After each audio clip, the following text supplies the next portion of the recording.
Ok, donc comme le titre de la vidéo l'indique, aujourd'hui nous allons apprendre à factoriser par des identités remarquables.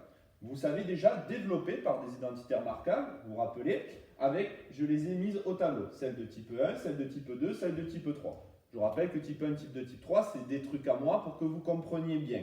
D'accord? Après, ça n'existe pas en réalité. Donc vous avez ici les trois formes d'identité remarquable. A plus B au carré, c'est A carré plus B carré plus 2AB. A moins B au carré, c'est A carré plus B carré moins 2AB. Et A plus B facteur de A moins B, c'est A carré moins B carré. Donc, dans ce sens, je développe.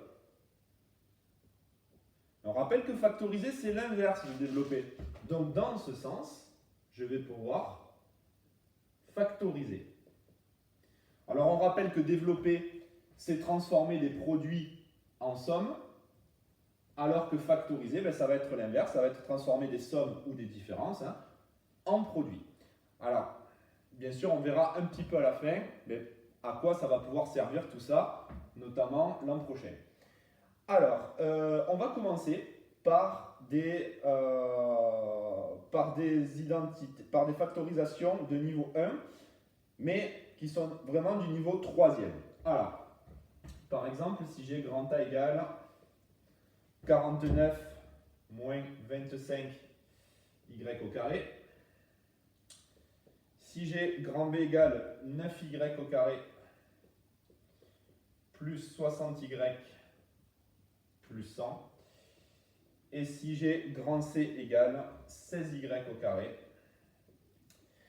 moins 40y plus 25. Alors, quand on est là, en fait, si je veux factoriser ça, ça veut dire qu'il faut que je m'intéresse à ces expressions ici. Puisque c'est ça, je pars de là pour arriver jusqu'ici. Donc, je vais m'intéresser à là et je vais me dire, bon, mais déjà, comme quand on faisait, est-ce qu'à votre avis, c'est type 1, type 2, type 3? Alors, celle-là, ben celle-là, c'est facile. Parce que dans les trois, là, il n'y en a qu'une où il y a deux termes séparés par un moins. C'est celle-là. Donc ça, c'est type 3. Ensuite, pour la B. Alors, la B, bon, déjà, il y a trois termes. Donc, c'est soit celle-là, soit celle-là. Quelle est la différence entre les deux? Ah oui, celle-là, il y a un moins. Est-ce que moi, j'ai un moins?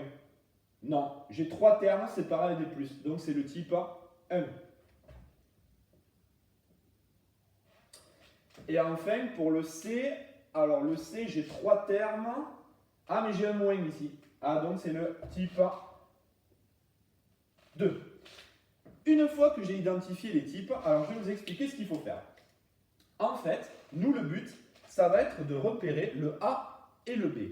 Donc, pour pouvoir repérer le A et le B, il faut que je m'intéresse uniquement à A carré, B carré.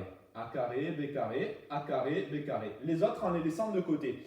C'est-à-dire, je vais tous laisser de côté les termes en Y, ou les termes où il n'y a pas de carré en fait dedans. Donc regardez, celui-là, je le mets entre parenthèses, je ne vais pas trop m'en occuper. Et celui-là, pareil, le terme en Y, je le mets entre parenthèses, pour l'instant, je ne m'en occupe pas. Ok, alors, du coup, tiens, là j'ai, ça c'est A carré moins B carré. Que vaut le petit A, que vaut le petit B? Quel nombre au carré fait 49? Ah ben oui, petit a, ça vaut 7. Donc, je vais faire autrement. Je vais le faire à partir de là. Donc, petit a égale 7. D'accord? 7 fois 7, 49. Et le petit b, pour trouver 25y au carré, qu'est-ce que je multiplie par lui-même? Ben, je multiplie 5y. Une fois que j'ai mon petit a et mon petit b, eh bien, pour trouver l'expression ici, ben, je remplace tout simplement. Donc ça veut dire, ça va être égal à A plus B facteur de A moins B, mais mon A c'est 7, mon B c'est plus 5Y, je recopie ici, donc, et là c'est A moins B, donc je fais 7 moins 5Y. Et là, j'ai factorisé mon identité de type 1, de type 3, pardon. Je continue pour le deuxième. Alors, je vous ai dit, lui, je le mets entre parenthèses, je ne m'en occupe pas. Je vais essayer de repérer avec ces deux termes ici, A carré et B carré. Tiens, si 9y au carré, ça veut dire que a au carré, ça vaut combien? Ça correspond à a au carré, 9y au carré. Donc, qu'est-ce qui multiplié par lui-même fait 9y au carré? Eh bien, c'est 3y. Ok. Ensuite, deuxièmement, qu'est-ce qui multiplié par lui-même fait 100? Eh bien, c'est 10. 10 fois 10, 100. Ça veut dire que c'est bon. J'ai mon type 1 et j'ai identifié mon A et mon B. Donc cette fois, je repars ici. Donc l'identité, c'est A plus B au carré. Donc vu que j'ai mon A, c'est 3Y, plus B, 10, au carré. Donc là, j'ai le résultat factorisé, d'accord, de ma deuxième. Enfin, pour la dernière, ok, alors, donc c'est du type 2, lui, je l'occulte parce que de toute façon, ce n'est pas un terme en carré. Et qu'est-ce qui multiplié par lui-même fait 16y au carré? Mais ça veut dire que mon petit a, c'est 4y. Et qu'est-ce qui multiplié par lui-même fait 25? Ça veut dire que mon petit b, c'est 25. Ok, allez, donc c'est parti. Donc là, moi, je suis ici, je veux revenir ici. Donc là, ce que je dois trouver, c'est a moins b au carré. Mais vu que mon a, c'est 4y, et mon b, excusez-moi, c'est pas 25, c'est 5. Donc ça fait 4y moins 5, le tout, au carré. Conclusion, quand vous avez des trucs comme ça, d'accord, le but, ça va être vraiment de dire quel est le type, que vaut le petit a, le petit b, et ensuite on revient et on remplace dans l'expression de départ. Je rappelle juste la petite astuce ici qui est importante, c'est-à-dire que vous le voyez, on a des carrés parfaits. Carré parfait, c'est quoi? 1 fois 1, 1, 2 fois 2, 4, donc 1, 4, 9, 16, 25, 36, 49, machin. Maintenant, il faut que vous ayez l'habitude, quand vous regardez des énoncés mathématiques, surtout quand vous serez en seconde, dès que vous avez des nombres comme ça, oulala, identité remarquable. Ah ouais, 49 et 25, ok. 9, c'est 3 fois 3, 100, c'est 10 fois 10, 16, c'est 4 fois 4, 25, c'est 5 fois 5. Il faut que maintenant vous ayez l'œil, quoi. Quand vous voyez des nombres comme ça, pensez, oulala, je ne suis pas trop loin d'une identité remarquable. Bon, je vais vous mettre un dernier exemple avec un niveau un peu plus poussé, hein, d'accord, niveau seconde, mais vous allez voir, c'est réalisable. Mais l'essentiel, bien sûr, c'est que vous arrivez à faire ces exercices de niveau 1, hein, d'accord. Si vous n'arrivez pas au niveau 2, c'est pas très grave, on a encore le temps, mais on peut le faire. Alors, imaginons, j'ai grand A égale 3y moins 5, facteur de 4y plus 7, plus 9y au carré, moins 25. Oh là là, qu'est-ce que vous allez me dire? Eh oui, il y a du carré parfait. 9 et 25. Ah, tiens, carré parfait. Carré parfait, carré parfait. Ah ben oui, c'est une identité remarquable de type 3. Donc je recopie.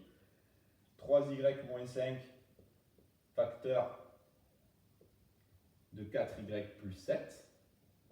Ok. Et donc ça, c'est du type 3 avec petit a qui vaut 3y pour faire 9y au carré et petit b qui vaut 5 pour faire 5 fois 5, 25. Ça veut dire que si je remonte ici, eh bien je fais 3y plus 5 facteur de 3y moins 5. Et là, les jeux retombent, vous savez, sur des expressions qu'on peut factoriser en regardant à gauche et à droite. Eh bien oui, à gauche et à droite, qu'est-ce que j'ai de commun comme facteur? Eh bien j'ai 3y moins 5. Donc je l'entoure, je le mets devant une parenthèse,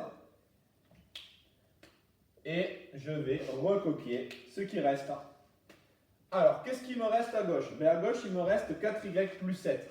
Alors, vu que je n'ai pas de signe, d'accord, je peux supprimer directement la parenthèse. Donc, je mets 4y plus 7.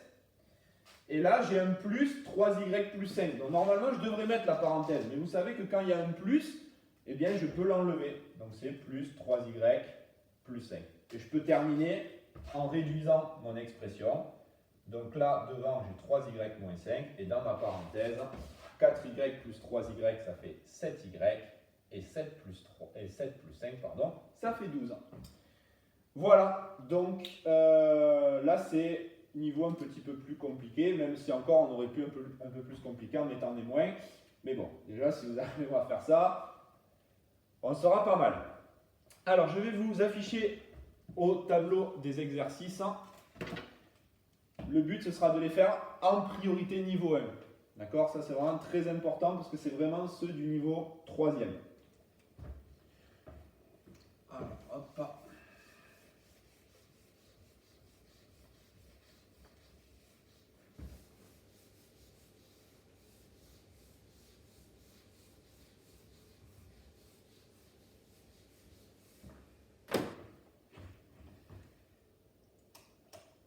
Ok.